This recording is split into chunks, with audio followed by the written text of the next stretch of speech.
Yay! Hi, everyone. Welcome to our seventh annual Border Book Bash, celebrating teens and tweens of the Rio Grande Valley. I'm Margarita Longoria, and I'm here with Ruben Degollado, Alda P. Dobbs, and Sylvia Sanchez Garza. And our panel today, this time, is going to be telling our stories. These writers here are very, very dear friends of mine and wonderful, amazing storytellers about stories about our culture. And that's very close to my heart and very important, I feel, for our festival. So I'm just going to start off with a couple of, I want you guys to introduce yourselves, tell us where you're tuning in from, and a little bit about your books. Ruben. I am Ruben Degollado. I am the author of Throw, which is a YA novel published in 2019. And recently, in September, my second book came out. It's adult literary, The Family Izquierdo. And I am tuning in from La Feria, Texas, down along the border. And my stories are about one family from McAllen, Texas, which is where my family has lived for generations. And I take great pride in just writing about this region. Not a lot of stories being told about the Rio Grande Valley in Texas, so I just try to do the best to represent who we are down here.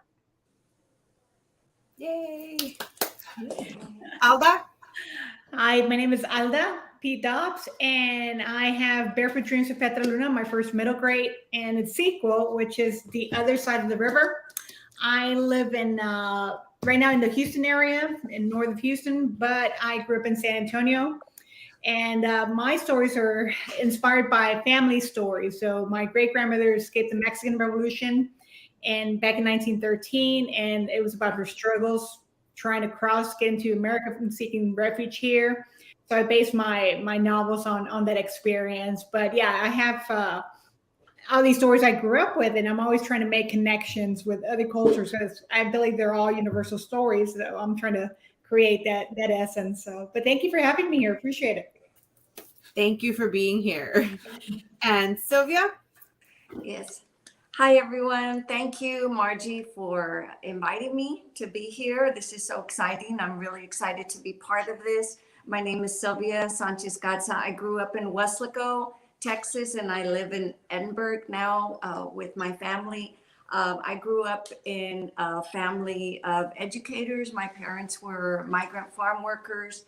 And my book is titled Cascarones, and it's the stories of growing up in South Texas about our culture. And I also have a poetry book titled Awaken, also about the stories here in South Texas. And I was inspired also by my parents' stories, as they were both storytellers. And my dad always was telling us stories. He published 3 books, and his stories continue. The library in Weslaco is named after my dad, the Mayor Joey Sanchez Public Library.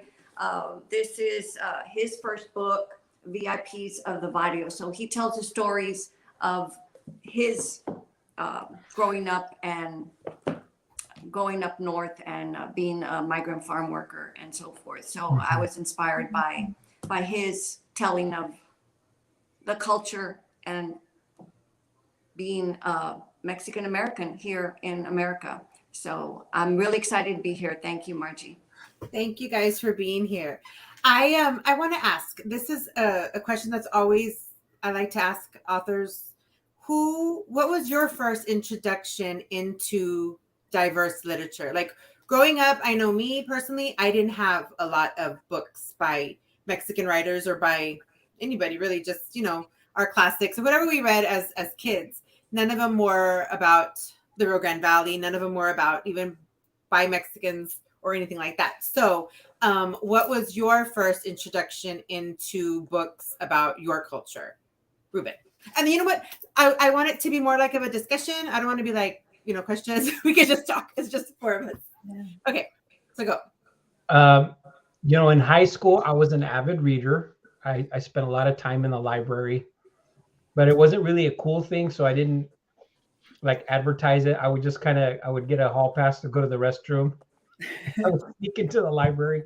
Um, so I checked out a lot of books. I read a lot of books. And it wasn't until college, till probably my freshman or sophomore year. And we're talking, a number of years ago, I graduated in 90. So like 91, 92, that I started discovering other Mexican American authors, because I had always written in journals and written, really bad poems and stuff in high school.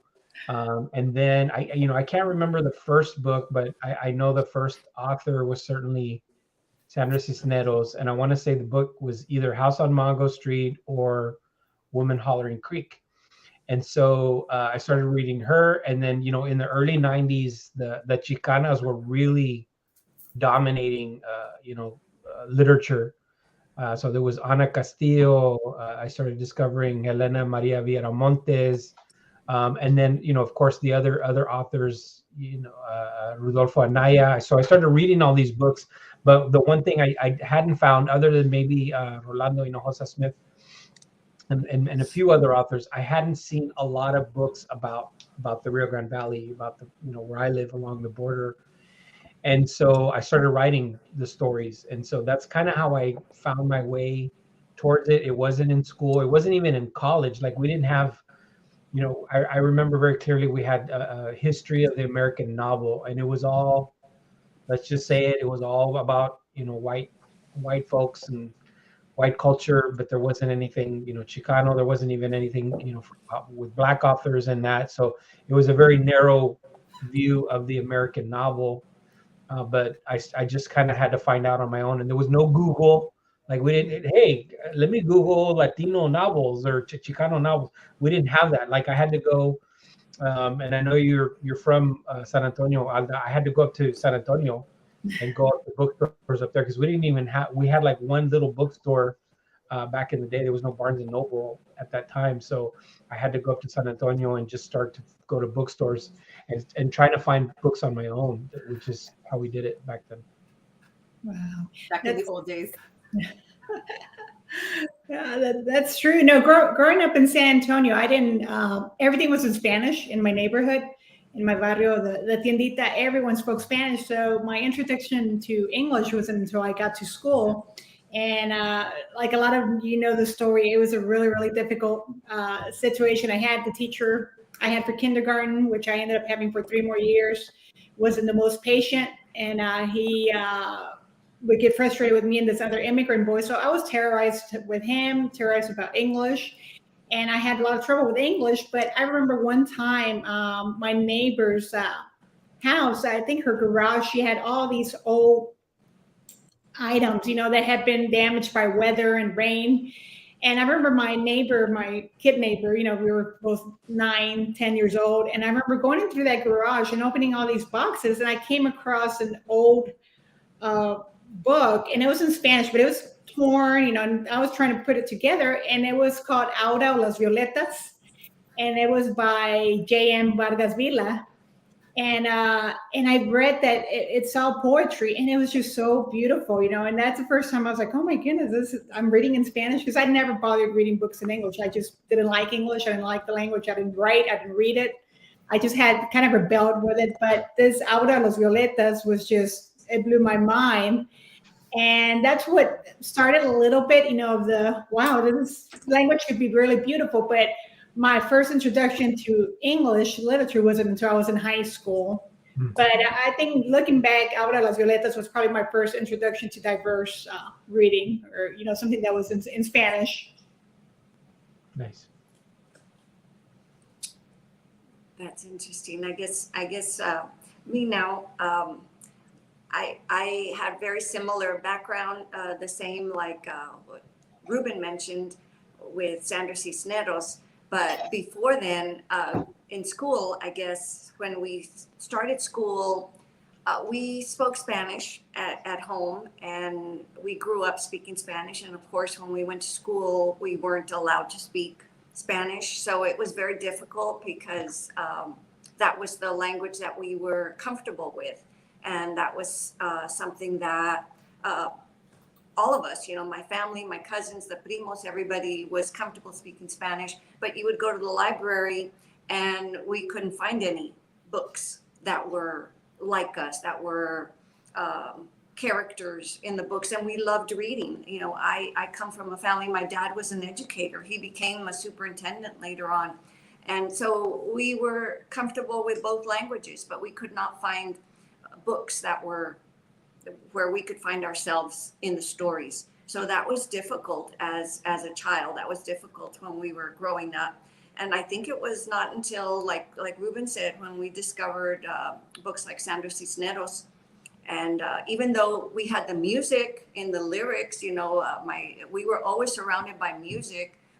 My mom's family, there were músicos all the time, and they were always reciting the songs and the poetry, and you always heard them in Spanish. But in books, we could not find them.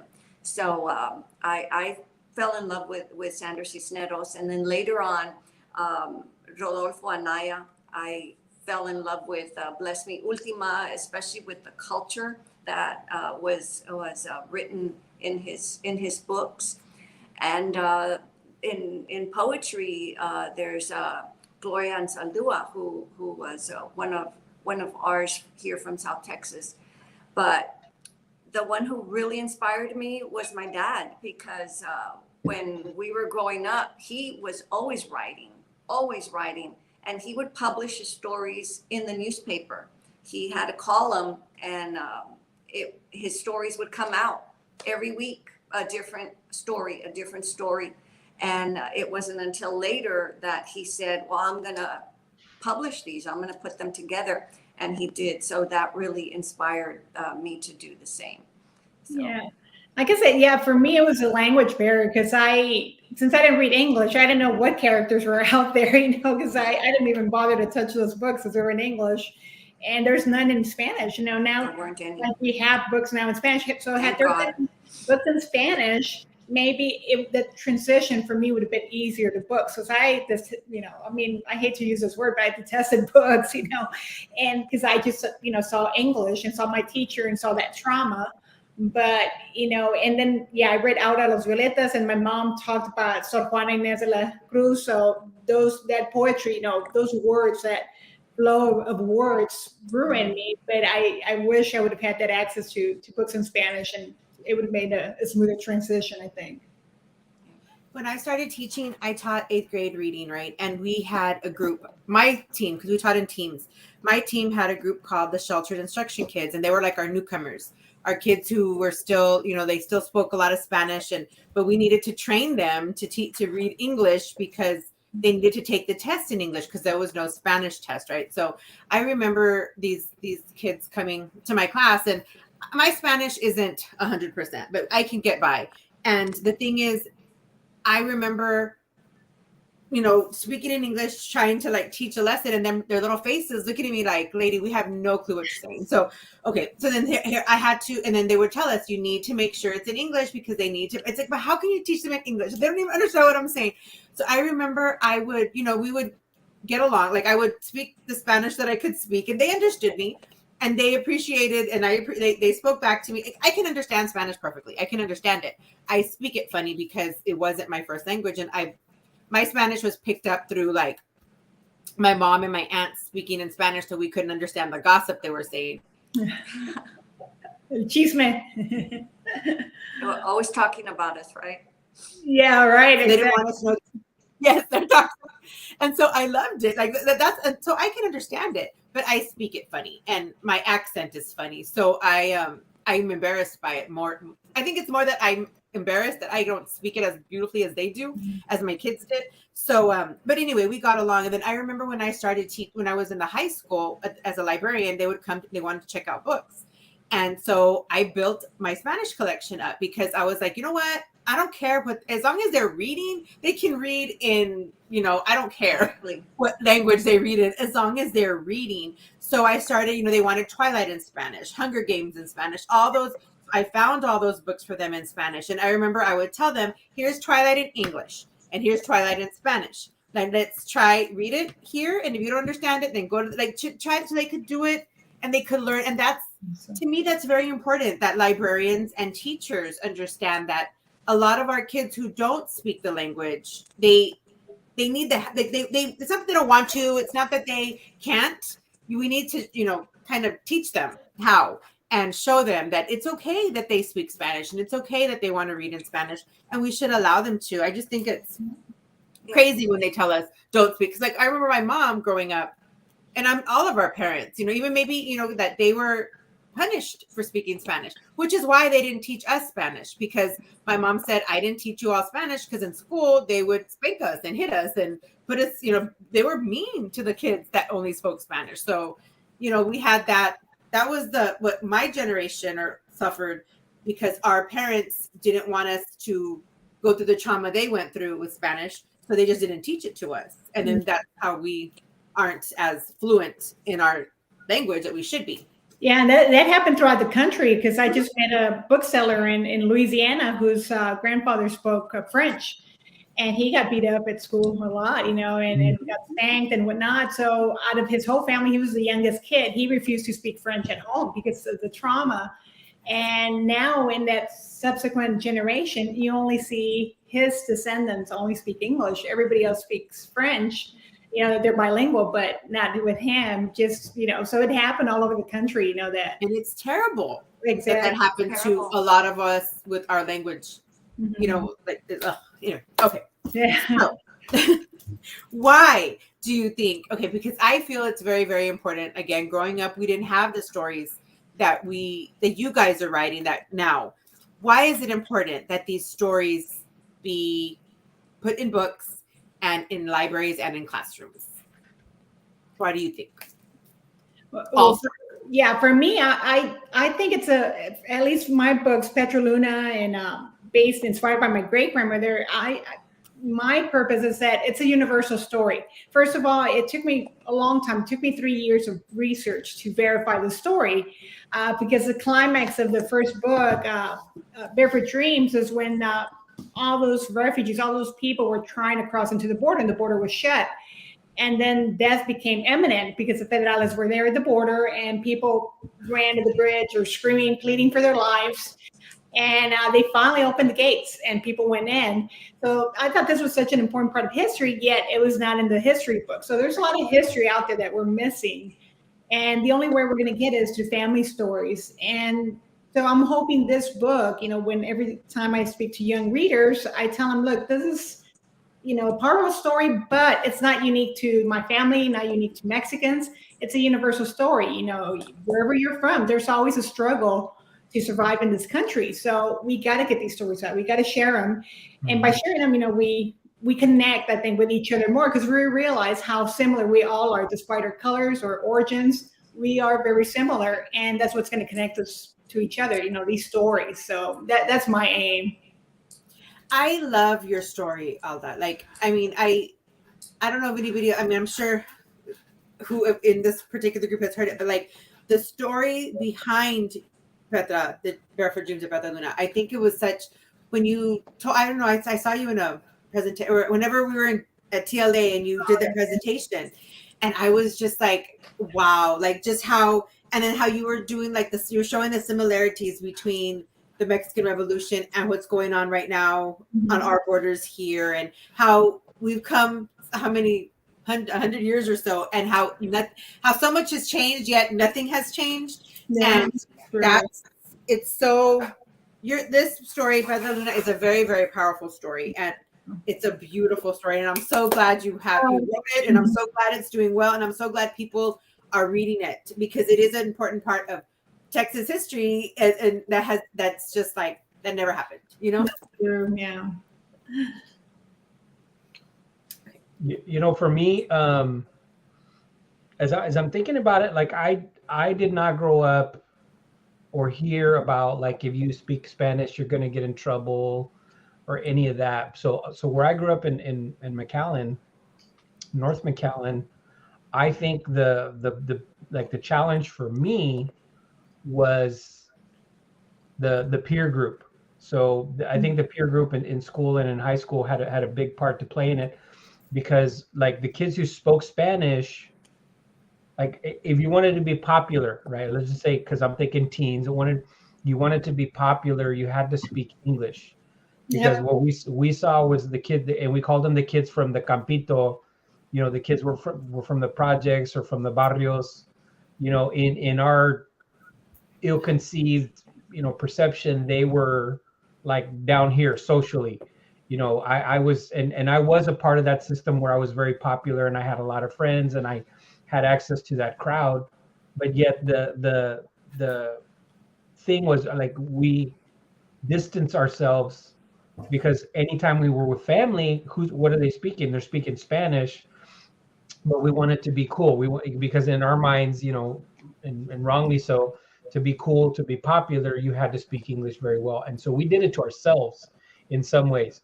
And so, and my journey was, so I got married, and then I moved up north, and I moved up to Oregon, and then when I was up in Oregon, my Spanish actually got better in Oregon, and the reason it was because I was an ESL teacher. I was a teacher of English, and all the kids that we had were from Oaxaca. They were from Michoacan, and so I could not use my Tex-Mex, and throw English and Spanish together and think that I was going to get my point across. So I had to actually speak better, like proper Spanish in its own way. I learned how to speak better Spanish, and the other thing was, I started to realize, how beautiful being bicultural, bilingual is, because even though I was very different from our kids, because I wasn't an immigrant, I'm third generation on one side, second generation on another. When I would go to like the Mexican store, when I was feeling homesick for the Valley, up north, they have like Mexican stores, and so you go in and there's pan dulce, they're making menudo, they're selling barbacoa, there's piñatas hanging everywhere. They're selling San Marcos blankets that we love when it gets cold. So all of these things, like, I started to actually get closer to my culture and to who I was when I moved away. So because I started appreciating it more. That's true. You mentioned that, because that happened to me growing up. I mean, I would take tacos for lunch and the kids would tease me like you wouldn't believe it. And I would ask my mom, but they're Mexicans. I said, they're brown like me. Why are they teasing me so much? And my mom said, well, they see you different. You're an immigrant. They're not. And there's always, people will always see you different. And that's something I learned, that human beings, it's just innate. We always, take a look at the person next to us and say, okay, what's different? But we got to alter that mentality and say, no, let's connect. What makes us, what connects us, what makes us similar. So how about you, Sylvia? Did you have anything like that? I had a similar experience, like kind of like what Ruben was talking about. And you also, growing up here in the Valley, I have a very large family, a lot of primos, a lot of tias and tios. And when we would gather, it was like, for big comidas and barbecues, and all of us would speak Spanish, and all of us would get together, and it was a big deal. When we were kids, my dad had an opportunity to work on his doctorate degree at the University of Houston. So we all moved. He moved us all to Houston, and that was a huge culture shock for us. And in my class, I was like the only Mexican American in a class of white students. And that was very different for me. But I had to, assimilate, and I, got along. But the problem was not that. The problem was when came back. When we came back, everyone started making fun of me, saying that, se te acabó el español. Now I'm not speaking Spanish anymore. Now my accent changed. Now I think, I'm acting, different. And they would make fun of me, saying that we had changed. I was changed. I wasn't the same anymore after, we moved back eventually. But that was the experience I had. They said that, and I was like, I'm the same. I still speak Spanish. I still, but that happened to us when we were growing up. And that was, with my own friends and with my, so that was something that I thought was, looking back, That's tough. Yeah, no, that happened to me too when I went to college, and also when I joined the military and got out, came back home. People saw me different. They're like, "Well, you speak different. You speak. You're not from the barrio anymore. You're from somewhere else." And I'm trying to fit in, but now even within my family, they saw me different too. Yeah. So yeah, that was something interesting, but. Everything was the same, the family, the gatherings, everything. But yeah. And who was it? I think in Selena, when the movie Selena, and I made me think of it because you have Selena in the background there, Margie. Is when Edward James he's talking about being Mexican American, right? And he's saying you have to be more Mexican, you have to be more white, like you have to love John Wayne, and I think it was Agustin Lara. I can't remember the singer, but it's like you can't be enough of anything for either crowd. That's just that's the nature of being bicultural. You're kind of in an in between the place, no matter where you go. We are right? always.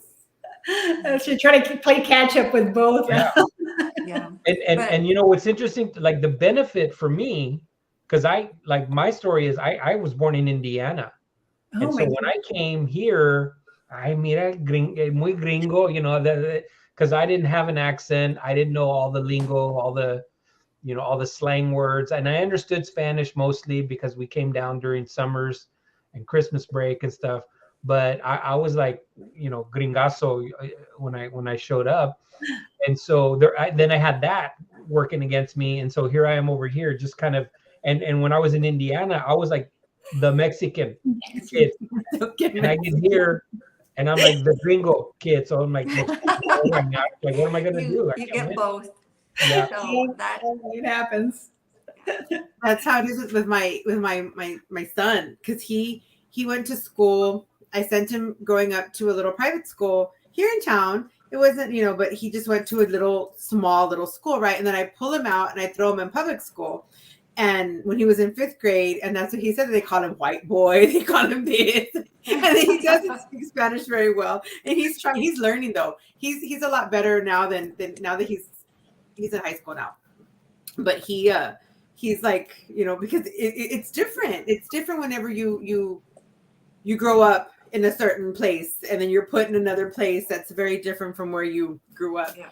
But that was why it was very important to me, like the anthology that we put together, because I wanted our kids, our young adults, Mexican American young adults, to feel proud of who they were and where they came from. Because a lot of times we're made to feel. I remember growing up, I was never ashamed to be Mexican, but there was other people who were, and who were like, "Oh no, don't call me Mexican, and don't call me," and they would say their last name. They would Anglicize their last name, and I would get offended if somebody didn't say my last name and my first name correctly. It's like, that's not how you say it. My name is Margarita. It's not hard. And I would get real upset when they didn't say my name. But then there's some people who don't want you to say their name the way it's, and so that's what I wanted. I wanted our kids, and I still want that. That's why I feel this work, these books that you guys write, is very important, because I want our young people to see themselves and that it's okay that we are Mexican American, and then other books, that it's okay that you're, Native American, and it's okay that you're Asian American. That's why I'm so excited and so happy with where young adult publishing and middle grade publishing is going as far as diverse books. I feel that it's moving in the right direction, but I also feel it's still not enough.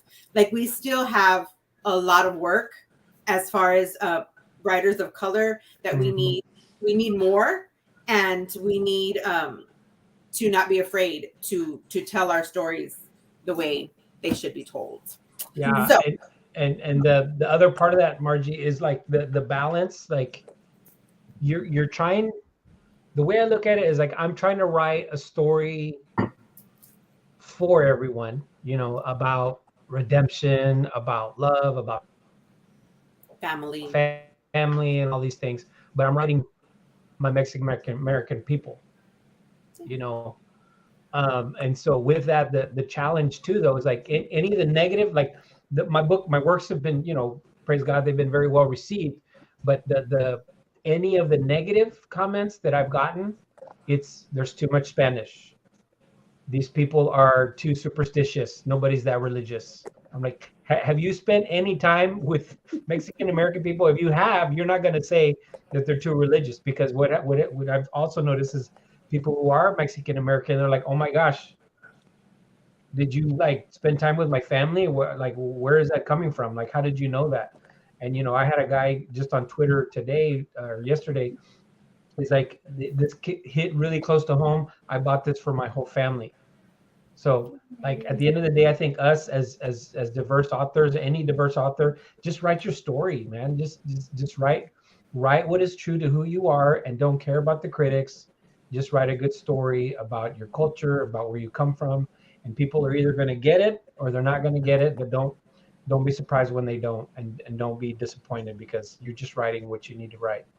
It's funny you mentioned the superstitious, because in the first book, I started off the book by talking about all the superstitions we have, as Mexicans. And then in the second book, I give Petra Luna a mentor, and her mentor is an Irish nun, an old Irish nun who brings her backstory from escaping Ireland during the famine to draw the parallels between her, seeking a refuge in this country, to Petra as well, realizing that even if you leave, you struggle to leave your homeland, you're still going to have a struggle here, just like the Irish did. They were prejudiced against, and a lot of them died in the streets in the United States just because they were Irish and they were not hired. Mm-hmm. And it's something I also did with the superstitious, so that's how they started drawing. They began those parallels by saying, hey, if you break a metate, it's as bad as breaking the mirror over here, and we have Cuauhtemoc, they have their own, hero. So, and yet parallels, it's just very similar. All the cultures, we all carry these same wants, needs, beliefs, and it's just amazing how similar we are. So I'm hoping that book will let young readers know, hey, we're all coming from the same pot. Yeah, for sure. And we're all interconnected that way. We're all so much the same, more than we're different. And people don't understand that sometimes. It's like we have so much more similarities than we have differences. We have our families, we love the same, we cry the same, we bleed the same, and people just don't. That's what drives me crazy about it.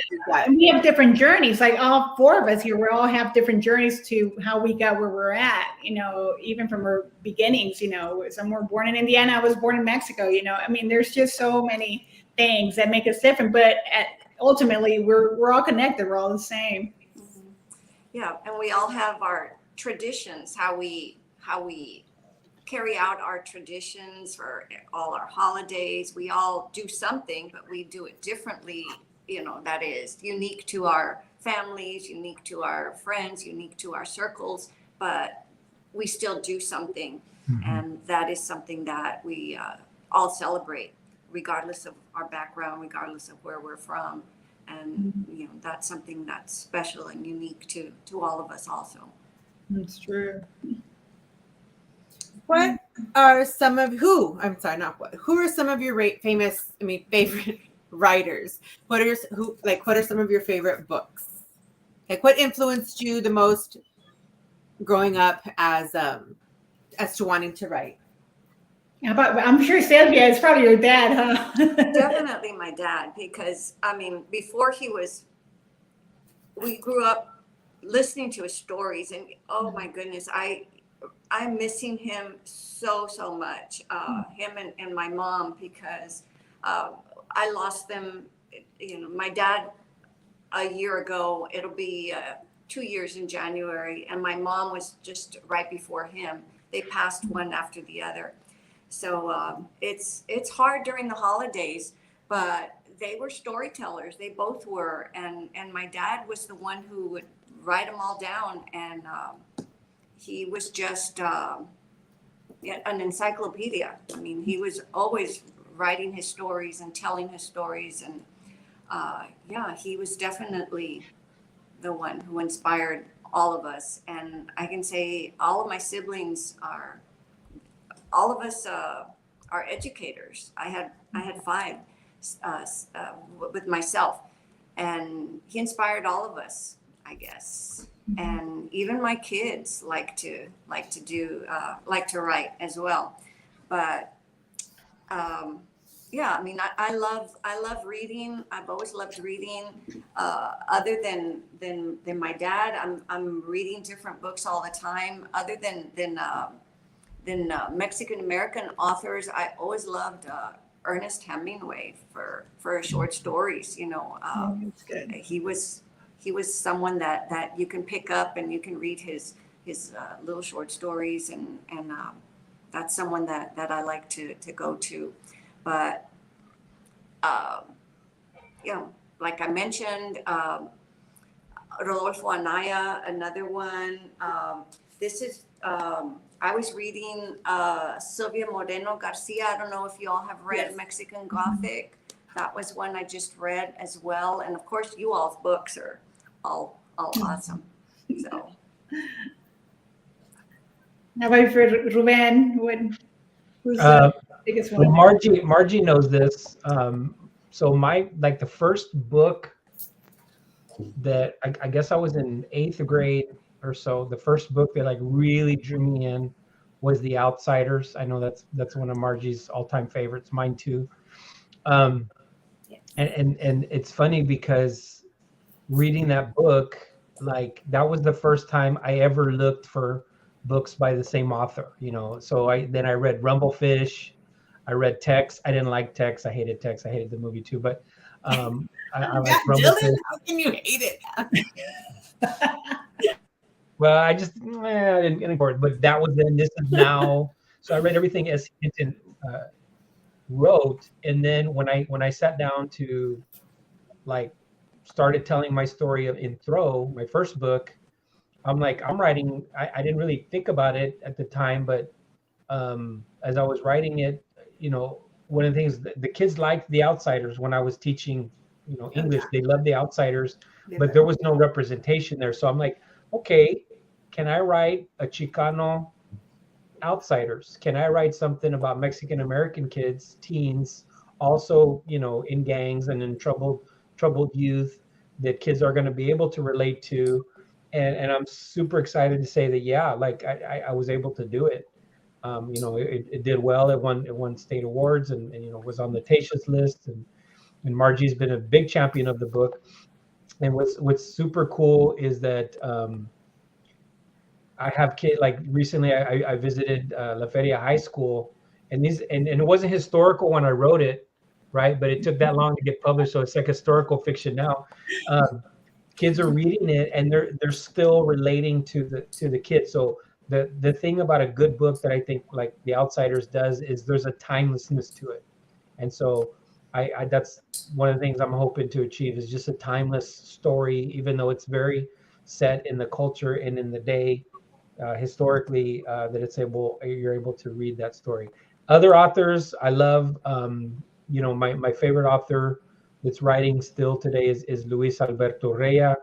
I tend more towards the literary side.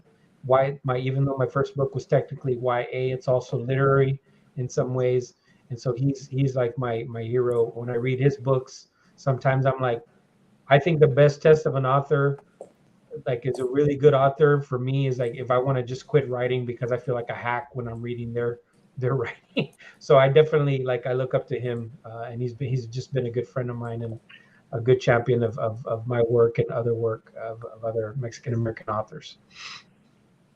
You know, it's funny that you know, because you're talking about The Outsiders. I love The Outsiders. Like that book, I read it in 3rd grade, and I fell in love with every single one of those characters for different reasons. Like, you know, from the good boy to the bad boy. You know, I loved them all, and I think they're just my. And I remember it was a couple months ago, like in September or something, or maybe Miracle Austin. She's another writer, and she had sent me this thing telling me that Ralph Macchio wrote a book, and that he was going to be in Tulsa, Oklahoma with S.E. Hinton, right, as doing a book talk or whatever. He was in conversation with S.E. Hinton, and I was like, what? So I thought to myself, like, I'm going to Tulsa. Like, so I bought tickets for the event, right? And then I booked a flight to Tulsa. Like, what was I thinking? But I was thinking to myself, like, I have never seen S.E. Hinton in person. Like, I've never seen her, and she's up in age, and she doesn't do a lot because she doesn't have to, and she just whatever. She I was like, I have to see her because this might be the last time I can ever see her in person, and just be in the same, like, to breathe the same air as E. Hinton, right? So I did. I booked a plane to Tulsa. I went to Tulsa, and I went to this in conversation with Essie, and just to see her in real life. Like, I didn't get to meet her because it was still like there's a lot of, COVID is still real big, and they were like, she's just coming in and out. Like, they brought her through the back, and then she even said, I'm only here because Ralph asked me to be here. Other than that, I don't, she doesn't do anything. And then when she was done with their little thing, she left.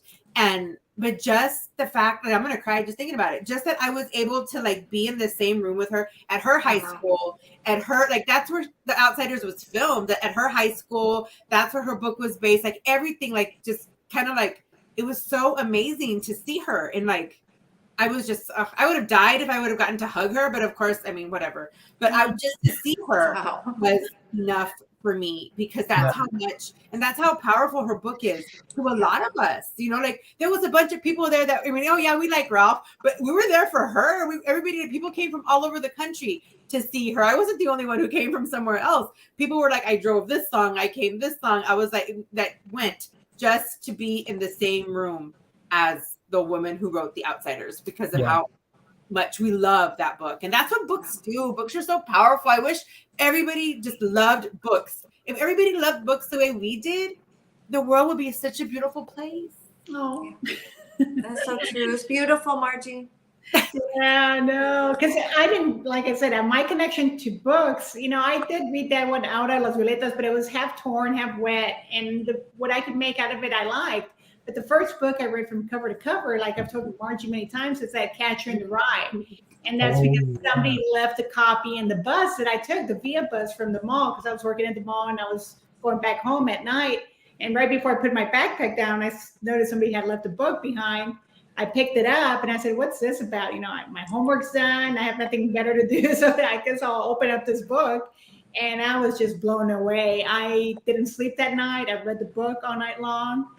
Right before in the morning, I had to get ready for school. I shut it and I said, this is magic. This is me. I'm nothing like this character. This character's a white kid who's affluent from the Northeast, but I'm him. I'm feeling everything he's feeling, that angst, and I'm going to do this magic one day. And of course, once I got to college, my entrance exams, I bombed English. And I said, you know what, that's a sign. So he's telling me not to be a writer. So that's why I ended up pursuing physics and engineering. And it took another 15 years before I had the courage to write. But that's the one book that put that seed in me to let me know that books are stories. They're stories like the stories we grew up with, and I didn't know that before Catcher in the Rye. And I don't care who says it, but Catcher in the Rye is YA. It is YA. I mean, it has all the trappings of YA book. People don't say that, but it is. Because there was no YA back then. No. That's why.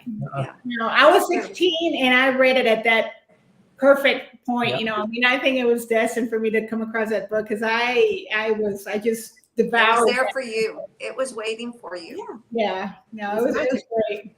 And I want to say that The Outsiders is the book that kind of made like the YA genre. After she wrote that book, I think so. They kind of said, okay, well, let's, she's the one who, that woman, guys, if you can ever see somebody, and Judy Blume too, I love Judy Blume. And I was able to meet Judy Blume at a library conference when I was like 35 years old, and I cried like a psycho woman at 35 crying because I saw Judy Blume, who I've loved since I was in second grade. And it was the same thing with Essie Hinton, just to see her, like the person that I loved since third grade and who has done so much for the young adult genre and for women writers and for, everything. Because okay, I'm going to stop because I can go on forever about it.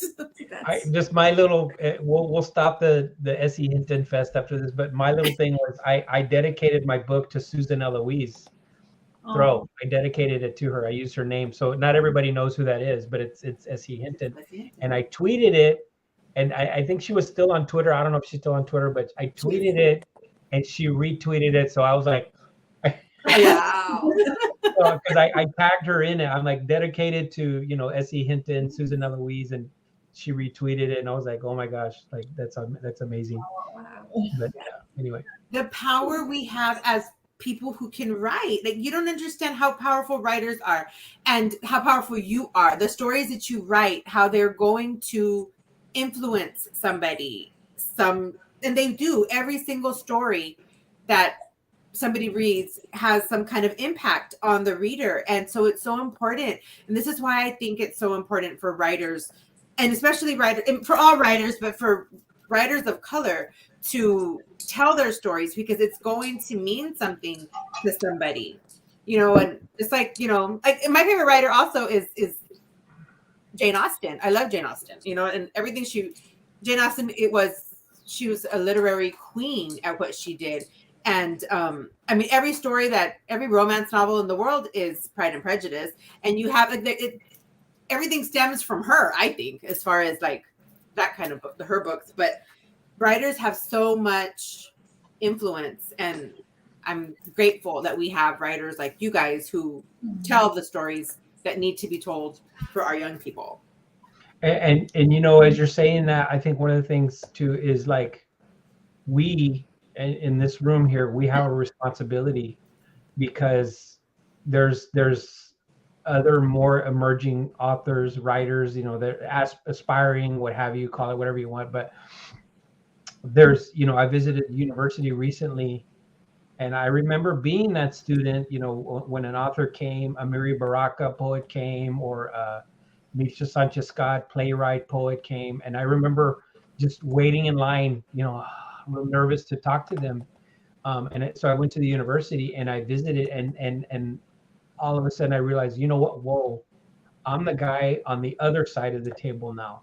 They're waiting in line to talk to me. So it's crucial. And I think it's very important for us to realize that there are emerging authors, perhaps young authors, looking up to us and the work that we've done. So it's our time to pay it forward and to just support them and be gracious to them and kind to them and encouraging as much as we can, because they're looking up to us, and we can be formative, because I've talked to authors that I have admired, and they say you should never meet your heroes. Sometimes they say that because you're going to be disappointed, and I have a few times been disappointed by authors I've admired, and it's discouraging when that happens. And so I vowed that moment, like, if I ever get to that place where I'm on the other side of that signing table, I'm behind the podium, and I come out and talk to people, that I don't ever want a young author to be discouraged. I want them to be encouraged when I'm able to talk to them. Yeah, that's true. You got a great point. It is a great point, because especially now, Ruben, I think, everything that the kids have gone through these past years, it's been so hard for everyone, but especially the kids. Yeah. So it's up to us, to really lift them up, to give them that hope, to give them that motivational, those motivational words, I guess, to make them understand and to see that they can do anything they want to do. They can be anyone they want to be, and it's possible. Whatever they want to do is possible. Anything is possible. It doesn't matter where they come from. It doesn't matter their background. It doesn't matter. None of that matters. Yeah, none of it matters. They can do it. They can do anything they want to. And we've all had a hard time. Everyone has had a hard time, and they can move forward. Yeah, that's true. And that was mainly the reason, like, I wanted to put Border Book Bash together. And we started, like I said, 7 years ago, and we were in person for the first 5 years. It was to bring authors to an area of the country that we didn't like. Judy Blume didn't come to, Edinburgh High School when I was, I would have loved that. Oh my God, can you imagine? So that's what I wanted. I wanted to bring authors to our area so our students could. And I was very lucky that I had a friend who helped me start this festival, and he would bring authors. I had, Meg Medina, she came to my high school, Francisco Stork, Simone Alcalis, Guadalupe Garcia McCall, Jason Henderson. I've had, to bring these people that my students read to the high school, for them to like go. I mean, it was amazing to see these kids get to meet their literary hero, and at this age, I didn't meet mine till I was 35 because there was no such thing as book festivals like this for young people. So thank you guys for being here and in speaking to our young people, because it's important that they can see somebody that looks like them, somebody that speaks like them, somebody that's from the same place as them and can write too. I think that's really amazing. Yeah. I'm glad you have stuff like this, because a lot of it's sometimes it's socioeconomic too, that a lot of kids see themselves like, okay, I live in this neighborhood or I live in this type of house and I'm never going to achieve, but when you tell them, look, this is where I grew up. Like I show places where my ancestors came up, my grandmother, great grandmother, they lived in huts, and, and I show the progress, how it happens. And each generation tries to push forward, and push to the next generation, up ahead. So that's what I tell them, it's possible, it happens, so you just got to keep carrying that strength from your ancestors and pass it on, pass that torch. And now it's up to you. So I'm hoping our books motivates them. Like you said, we have to uplift them. Sylvia said we need, that's our job, to lift them up, especially with what's happened in the last couple of years, what continues to happen, all this separation and whatnot. We got to make it so that we bring people back together, especially the next generation. And it's right, because I know there was the reason I got the idea for this book festival is because I went to a book festival when I was in library school in Houston, and it was a teen book festival, and it was huge. They were busing kids in from all over Houston to all these. Right, I was like, what is this magic? Like, how did and then I thought to myself, like, never in a million years could I bring my kids from where I work, because there's no money you have to get a bus, hotel. I mean, who knows what goes into all this craziness to take a group of little bookworms to a book festival in Houston or Austin. We didn't have the means here. So I was like, we need to figure out a way to bring that home so our kids don't have to get on a bus to go somewhere. They can have, they can come with their schools or their parents or whatever. And that was very important to me. Well, it means the festival means a lot to authors too. The Border Book Bash was my first appearance as an author. So I remember, I had a box full of ARCs, advanced reader's copy. My book was very unknown, and I had this box of ARCs, and I think I'd reach out to you and say, Margie, can I just go and hand them out?